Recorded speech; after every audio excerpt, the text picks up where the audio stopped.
Hi everyone, welcome back to another Reddit cheating story. Before we start, please hit the subscribe button and notification bell if you love to watch more cheating stories. 20 years meant nothing. I've been lurking for a couple months, and have come to really appreciate your advice and support for everyone going through this crappy season of their life. My 42F, WH, 50 meters, is both an alcoholic and a serial cheater. I have spent 4 of the last 5 years doing everything I could to encourage him to get help/get him to change. He doesn't recognize his drinking as a problem, it's a choice. For reference, on a given night he will drink a bottle of wine, 2 to 3 IPAs and a cocktail or 2 if there is hard alcohol in the house. He only lasted about 6 to 8 sessions of MC because he doesn't want to keep talking about all of this past stuff. We need to move forward. Meanwhile, I have done more than a year of it and am trying to sort out my anxiety, and more recently, the anger I'm feeling. I'm exhausted, and devastated that 20 years meant nothing to him, but in the last year I finally realized he doesn't want to change. And mostly, I've realized what an idiot I was to allow myself to be lied to, gaslit, and turned into a total and complete doormat. Here is what I know about. Sexual affair with a coworker he traveled with for a week a month. Physical/emotional affair with a coworker that was local. A Craigslist personals ad that he used to set up email conversations with 7 to 8 women using a secret email account. Texting/setting with 2 to 3 other women. Belonging to paying for a phone sex/chat line and searching out others when he traveled. Soliciting escorts. Joining Ashley Madison and taking a woman he met there for drinks and coffee. Lying and more lying about all of the above. After the original D-Day, when I saw a text come in from the EA coworker that was basically a half-naked selfie, I called an attorney and got good information, but I wasn't ready.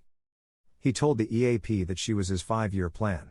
Although we did I kept that phrase in my head and decided to work on me. I was a SOM for 15 years, then started subbing and working PT for the schools where my kids went. That 5-year plan pushed me to apply for grad school and start work on my master's.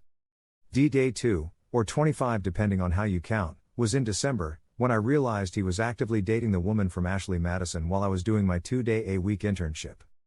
I called the same attorney and filed. So here I am, subbing part-time and 1/4 away from my degree, but knowing that degree won't pay the bills where I live. My STBXH literally makes in 1 month what my subbing salary was in a year. He lives in my guest room and refuses to tell our teenagers that we are getting a divorce. He insisted I not tell them, but keeps delaying us telling them together.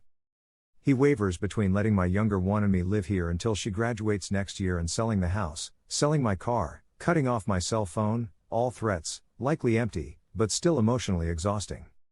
And since our kids don't know, there are only so many people I can talk to.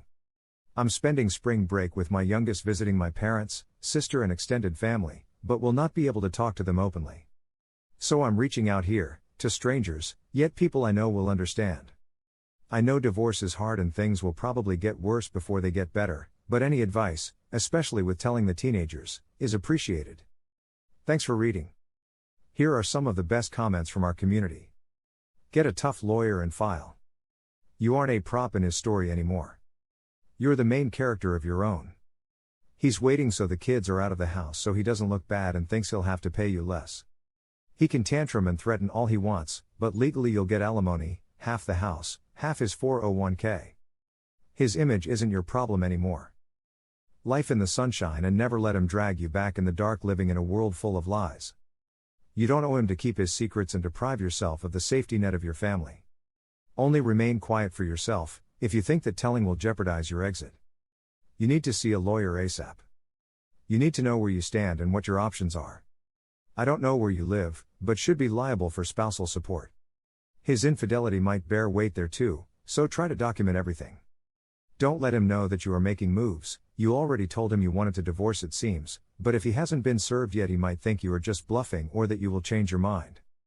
Teenagers are able to handle more than you're willing to admit. Be honest, don't lie about anything when they inevitably ask their questions, and make sure you let them know you'll never stop being there for them. This is a crap situation, and there's no way someone won't be the bad guy to them, so be truthful so they know you can still be trusted, especially since the truth always ends up coming out. Sooner or later probably the former, his choice will become a massive problem.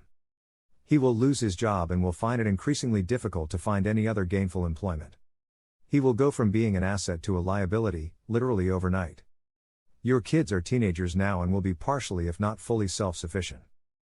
You are 42. You might feel old, but you are not. You have still got half a century of life left on this planet. Do not spend any more of your time as the disrespected chattel of this selfish, self-indulgent, disingenuous twat of a husband of yours. Make your plans. Life sans him might be less comfortable. But it will be clean and fresh and, who knows, maybe you could fit in an adventure or 3. Good luck. Thank you for watching. Let me know what you think in the comments below.